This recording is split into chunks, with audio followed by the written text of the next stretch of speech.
When we talk to our investors, we ask them, would you like to be able to have upside, or do you want something that's more guaranteed?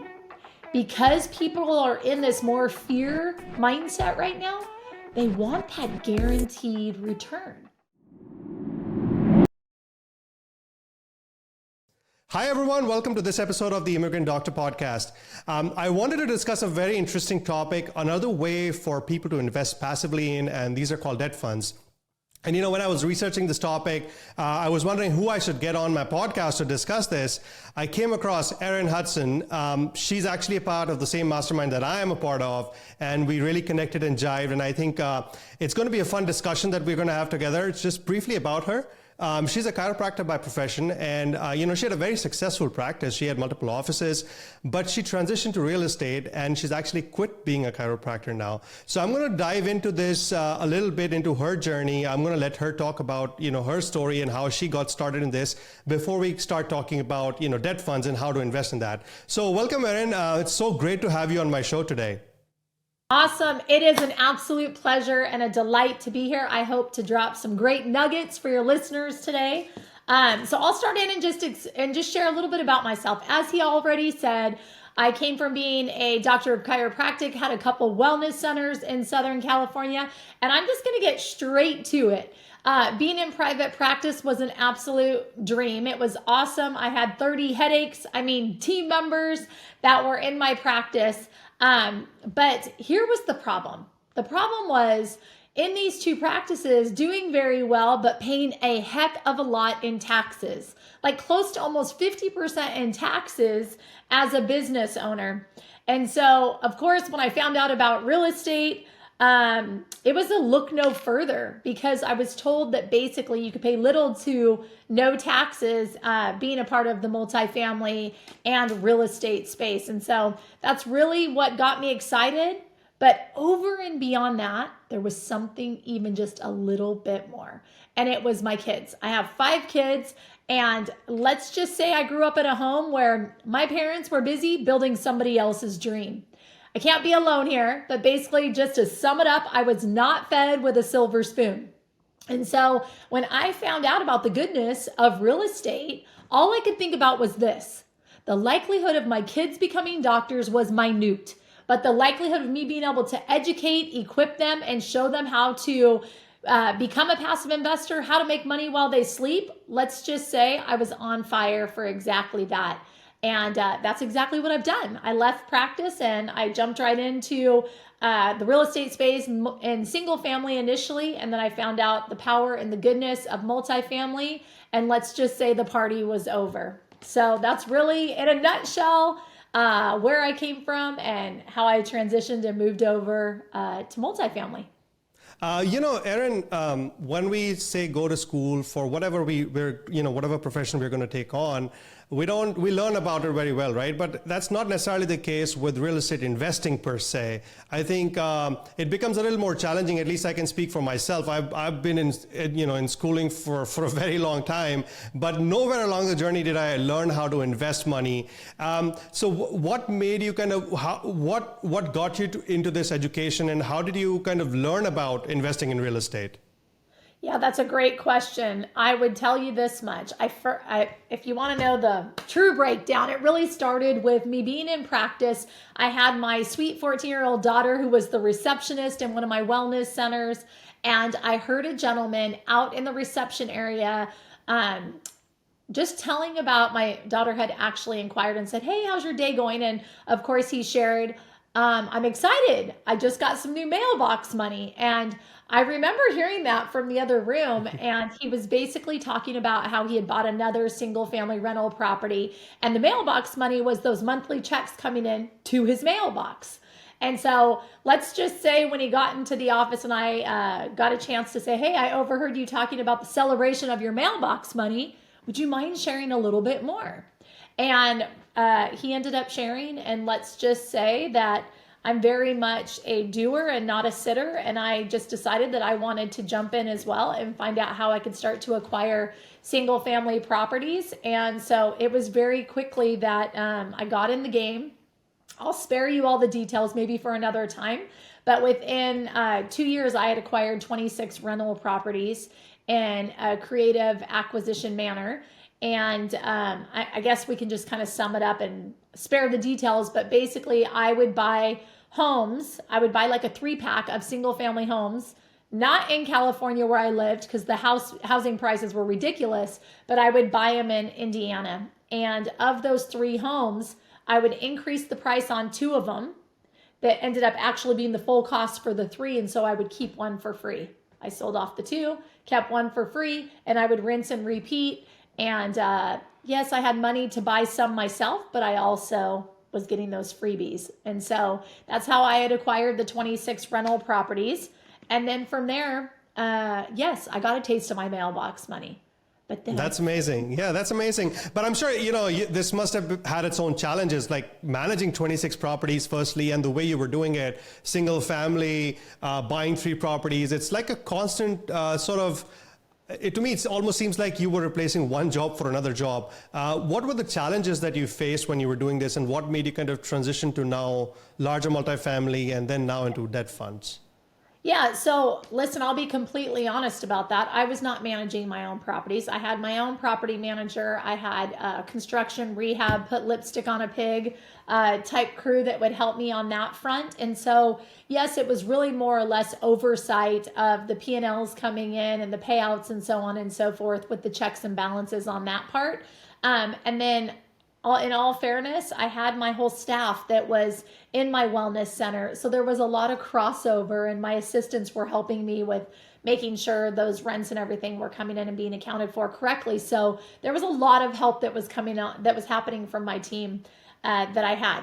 With that being said, as far as challenges, the scalability wasn't there. So, and also think about it this way. If a tenant moves out of your house, not for me because I didn't have a mortgage on it, but most people, you still have to pay the mortgage, right? Or if a tenant moves out, you still got to go in and you got to paint the walls and put in new carpet and etc. So if you have one house and you lose 10%, really in essence, you've lost your income flow that's coming in. But if you buy a 100-unit apartment building and you lose 10% of your tenants, you still have 90 of those apartments that are bringing in cash flow. So it was really easy to understand the power of scale when you moved into the multifamily space. It was kind of a no-brainer. So what's causing you to now move towards debt funds? Yeah, so I think this, look, with our team, we currently have got just under 200 million assets under management. We've raised $80 million. But here's what happens when you have, like in 2021, we took down 17 apartment buildings. So we were on the go, constantly raising money. Well, we all know what's happened in the market right now. Everything's kind of ceased up. The interest rates have gone high. Our debts we're having to pay more monthly for our apartment buildings in most cases. And furthermore, we're just not making as massive moves in such rapid fashion because there's been a slowdown. But what I will tell you is this: we are getting ready to have massive momentum that's about to happen in the next 24 months. There's going to be a lot of opportunity. Why? Because there's so much fallout of operators that are in a really bad position because cost of goods went up, therefore they couldn't afford to do their full renovations on their units. Then you double down on that with interest rates going up and not being able to service the debt. So you've got this deadly combination where people don't have a choice. They're going to have to sell or else they're going to end up losing their property. So that's really where Quattro Capital is going to lean in, and we're looking to pick up some pretty great assets. So why funds, you ask? Such a great question. I just told you that we were picking up in a mighty way in 2021. There's been a slowdown, but we're just getting ready to pick up this massive momentum. So think about it for a second. If I can bring in other fund managers that also have their own fund, and let's just call it if I had 10 of them and they each bring $1 million from their fund, they can come in and invest in our property. And if they come in and invest in our property, I just said 10 people, $1 million each, that's $10 million. If the raise is 20 million, I already got half my raise completed for this first property. So why do I want fund managers? Because it's going to allow me to have powder to pick up the momentum, pick up assets, and really win over this 2-year time frame. Does that make sense? No, it absolutely makes sense. But but that would probably be when we're talking about getting in fund managers. That would probably mean somebody who's coming in with the equity. But I'm talking about in terms of giving an option to passive investors. How would they benefit from debt funds? Actually, let's step back a little bit. Let's just talk about what exactly debt funds are, because I think it's a relatively, at least it was a relatively new concept for me. So I think it would be beneficial to kind of uncover the whole mystery about it and see. Basically explain what a debt fund actually is and what it actually does. So I just got finished explaining to you just the fund and why funds are so powerful and will be for Quattro. In addition to a fund that's buying a apartment building, when we have the fund, it allows for our investors to have upside from the equity that they've put into the apartment building. And then there's this grandiose at time of exit, right? Where they make an incredible return. Well, in addition to that, Quattro has also created our debt fund. So I want you to imagine for a second with the debt fund, right now what we're giving to our investors is an 8% guaranteed quarterly payout. Their money starts to accrue right away as soon as they put their money at play. And it's a 3-year hold. Whereas when we go back and we look at the other fund that's buying apartment buildings, that's a 5-year hold. And in all truthfulness, there's not a payout until usually the second year. Because in the regular fund, we've got to come in, we've got to increase the income and the rents, we got to decrease the expenses and increase that bottom line. Whereas the debt fund, you're putting in your money, you're getting an 8% guaranteed return, and people want to have their money preserved, protected, and they want to know that they're going to have a guaranteed payout. And so, furthermore, when we talk to our investors, we ask them, would you like to be able to have upside, or do you want something that's more guaranteed? Because people are in this more fear mindset right now, they want that guaranteed return. And a lot of them, believe it or not, have lost money in the stock market. So if they can come and they know that they're going to get an 8% guaranteed return, it's a no-brainer. So that's the basics of it. Now let's talk about, would you like me to go and share why that can be really powerful for an operator? Is that what you're wanting me to do? I think more from the point of view of an investor, and basically kind of I want to understand, because like we always talk about investment, and we know that whenever we talk about investment, we say nothing is guaranteed, right? But here you're saying that it's a guaranteed 8% return, and I would be very curious, and I'm sure my listeners would be very curious to know how you're guaranteeing that 8%. And where is that money actually? What is that money giving a loan against? Because it's essentially a debt fund, right? And you can call it, actually, it's like a promissory note, in all fairness. You don't have to discuss with your investors where that money is going and what it's tied to. It could be a plethora of different things. Sure. It could be so that you have powder to be able to make moves and buy and pick up these opportunities. It could be a gap filler. Probably many of you know right now that when the banks seized up, all of a sudden those that had CapEx projects for their apartment buildings that needed to be done, the banks were slow to start giving those funds so that they could continue with their rehab and their renovations, right? And so it can also be used as a filler to come in and allow those renovations to continue on while maybe perhaps an operator is waiting for the banks to give funds to continue. It allows them to create that forward movement without a stall on their business plan. So it could be to put earnest money down on a potential property that they're getting ready to buy. Okay, so those are some of the things that it's used for. Now you ask, how can your investors feel confident and comfortable? Well, for us, I'll use Quattro for example. We own a handful of apartment buildings that are owned just with Quattro. We don't have any other investors. We call those our legacy properties. And so God forbid if we defaulted on, call it the debt fund there, that it would be backed. The collateral is our apartment buildings that our ownership piece. And so if we had to sell them and get cash out and make our people whole, then fantastic. We're in that position to be able to do that. Not everybody is, right? Right, right. No, it's amazing. You need to understand too that you cannot be in first position to an apartment building that the team purchases. it's not allowed, right? The lenders would never allow that. So you just want to be very, very clear about that. And truthfully speaking, also in addition, really those investors that are going to come and join forces with you on per se the debt fund, there's going to be a know, like, and trust factor. If they don't know you, like you, or trust you, they're certainly not going to put their money with you. So where we've had really great success is, guess what? We've already purchased 27 apartment buildings as Team Quattro. So many of those investors have already worked with us. They know our track record. They know how we operate. They know we're about impact, and we're call it the real deal, right? And so once they've been an investor with us, there's already that trust factor there. And so it makes it much easier for them to want to join forces and be a part of our debt fund.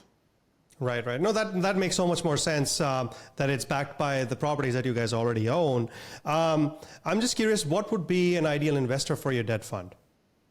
An ideal investor is somebody that is, there's a couple different avatars for this. So for the debt fund, if somebody is coming from the stock market and they've been at a 33% loss, which is a lot of people, it's like Rochambeau. Like, do you keep your money in the stock market and hope it doesn't go any lower, or do you preserve and protect what you have? So because a lot of people have been in that loss position, they're a little bit nervous to put maybe perhaps into a multifamily because it's not guaranteed. People love the fact that it is a guaranteed 8% return. What I will tell you is those that need cash flow, also this is a great one, because if they're putting $1 million in on that, right, and they're making a nice good monthly payment from that $1 million that they put in the guaranteed return, it's able to take care of their annual expenses for living. So somebody that's a little bit older really loves that. Then you've also got individuals that people love options. So when I explain, would you like to be a part of something that has upside, or would you like to have a guaranteed return? Well, Erin, I kind of like the idea of both. What if can I do both? Well, absolutely. So if someone brings in 300 and they say, look, I just want to split it half and half and be able to have the upside, but also the guarantee, that's fantastic. We're able to solve that for them and give them options so they don't have all their money in one basket. All right, guys, if you haven't done already, please go check out my free video series on how to do due diligence on operators and on deals before investing in them. It's called Real Estate RX for Passive Investors, and it's available at www.rerxcourse.com. Right. And so what would be the sort of the pros and the cons of having investments in a debt fund versus, directly investing in real estate or directly investing in syndications? Sure. So they're not going to get that equity upside, right? So when we go to sell it, they're not going to get a piece of the pie on the additional proceeds that we were able to create from the investment, right? They would get that. Also, they would be getting their payout 3 months after they invest their money, whereas the other one's not going to be until the second year. In a debt fund, it's 3 years minimum and 5 years maximum. I will share another thing that's really, really powerful. I would say probably about 40% of our investors are investing in the multifamily space with their IRA. With your IRA, I don't want to get too lost in the sauce with it, but you do not get any depreciation if you use your K1 to invest. There's no paper loss. And just so that our listeners can understand, for the most part, you can plan if you invest $100,000 into an apartment building that you're going to get roughly about 50% loss on a K1 as a paper loss to go against your earnings in due time. Okay? Now, with that being said, if you're using your IRA, there is no paper loss. So if there's no paper loss, check this out. It may make sense to go with that 8% guaranteed return using your IRA because you're not going to get any paper loss anyways. So this is part of the strategy that I walk through with my doctors, with my attorneys, with our investors, and I say, hold on a second. Let's talk about what are your goals for this year? How much money are you looking to invest? If you could double your money every 5 years, how much would you want to deploy annually? Okay. Then I also say, how much of that would you like to be investing with your IRA? Are you in that position to invest with your IRA? I like to have a full picture. It's not to be nosy. It's to best help them and give some thoughts and ideas as to what might make the most sense for them. And so I treat every investor as if they're like my brother or my sister, and I help them walk through. And then from there, they decide what they want to do. But we have a lot of investors investing with their IRA money, because check this out. In addition, in that debt fund, if they opt for compounding their money and they don't want to have a payouts quarterly, they can let that compound. And then hold on, if they want to stay in for the 4th year, then they get not 8% earning power, they get 8.25 earning power. And then if they want to stay in the 5th year, then they get another additional 0.25. But hold on a second. I feel like QVC, like the Home Shopping Network. If they're using their IRA and they're under 59, they can't spend that money that comes in anyways. So why not compound it? Don't take the quarterly payouts and allow your money to grow even more, right? So there you have it. I'll pause for you to ask any additional questions. No, that's amazing. I think that's a great opportunity for especially with for people, especially with their IRAs, because you're right, you cannot take that money out. And I think also the fact that you mentioned that you have to talk to your potential investors and see what's the right fit for them. I don't think it's one size fits all for everybody, but I think everybody has a unique situation, and understanding that for us as operators is very important, so that we can best help them, with their needs specifically. Specifically with respect to the debt fund that you're into, how are you planning to source deals for it or evaluate potential investment opportunities for this? Yeah, so listen, I will say, because we've closed on 27 apartment buildings, we're kind of in the forefront with a lot of brokers. Why? Because they know that Team Quattro does not start something and not finish it. We've always taken a deal that we went under contract on, and we've taken it across the finish line. As much as multifamily is a big space, it's really, really finite to those that are really making massive moves in this space. And so when you have a good reputation goes a long way. Not only is it the brokers, but it's also the lenders. They know who the top-notch operators are.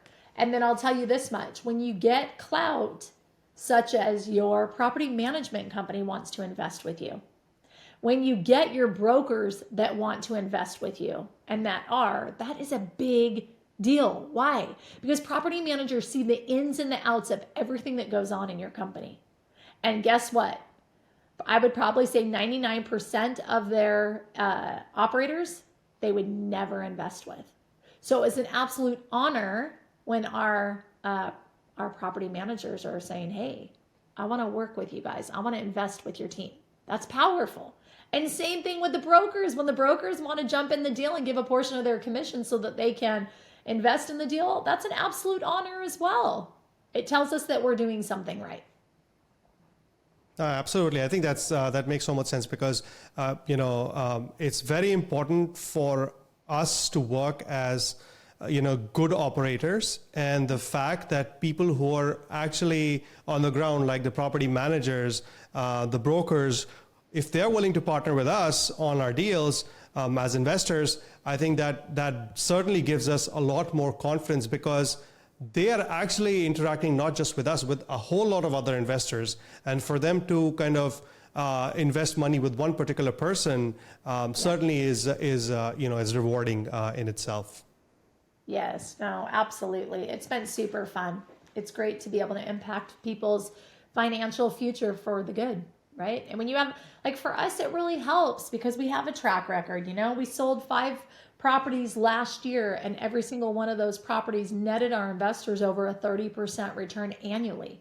That's a big deal. You have to have a proven track record in order for people to want to get on board with you and do business. So it's such an honor and a blessing that we've had such great results with being able to walk out and execute on our business plans the way that we have, and come out on the other side across the finish line, helping our investors win and duplicate, have their money make babies, is what I like to say. Yeah. That's a nice way to put it. But Erin, since we are in these economic times, the economy the way it is right now, It's not a very conducive environment right now for business. And, of course, people are fearful about investing their money. How do you see the performance of a debt fund in these times, in these difficult times, and how do you propose to navigate this economic, this phase of the economic cycle through this debt fund? Yeah, well, let's just say this much. I think that if we all go back to, what was it, in the 1980s? Interest rates were like 18%. And guess what? People were still doing deals at that time. So just because the interest rates have gone up, it doesn't mean that we're going to freak out, sit on the sidelines and say, oh, forget it, I'm throwing in the towel, I'm not going to play. Not at all. You have to be able to pencil the deal, and if you can make it hum, fantastic. The problem that we have right now is that those interest rates aren't stabilized. They're constantly moving. We don't have a crystal ball to tell us where they're going. And then in addition, the purchase prices, we don't, it's hard to say because of the cap rates. The cap rates are changing too. So I guess the biggest thing is you don't want to, as a buyer, come in and overpay for something right now. We've got to wait for things to settle just a little bit. So we've most certainly got our pulse on some things. We're looking at deals, but I'm telling you what we could have bought. What was it? I don't know, call it a $14 million deal, lost $1.5 million from what it was a year ago to now as far as purchasing. So you don't want to be too premature and buy something that in a year it's the same price than what you paid. Our whole goal is to increase the income, decrease the expenses, and make that bottom line look really shiny and pretty to be able to resell it. So we just have to be very, very careful. Now, with that said, in regards to the debt fund, what was your question? Let me just make sure I'm specific with it. Well, I mean, in terms of the changing economic times, right? It's become a little more difficult generally for everybody to do business, and we're seeing there's a lot of fear in the market, right? So how is this debt fund sort of positioned in this phase of the economic cycle to kind of navigate these difficult times? Basically that was a question that I wanted to ask. Yeah. Thank you. So I think that it is super, super important to make sure that you're buying properly. It's not about getting tantalized by a beautiful property. What is more important is the metrics and where you're buying. Meaning, are we going to go into downtown Houston by the Galleria? Probably not. We like to go on the outskirts of those type of areas where we know that that's where it's pushing out to, and that's where the growth is. Because if you can buy in an area where it's trending far better than the US when it comes to occupancy rates, rent growth, what are the employers that are coming in? Is there a lot of that? And income is trending and more favorable, moving in the right direction, and rent is increasing. You want to make sure all of those are a little bit more favorable, more and better than the average US, right? The way it's trending. Because if we buy and we're looking at those type of metrics, that's going to allow for us to have the natural appreciation. And you mix that with the forced appreciation of going and making sure you're vetting out an area where those comparables, we know that we can come in and raise rents.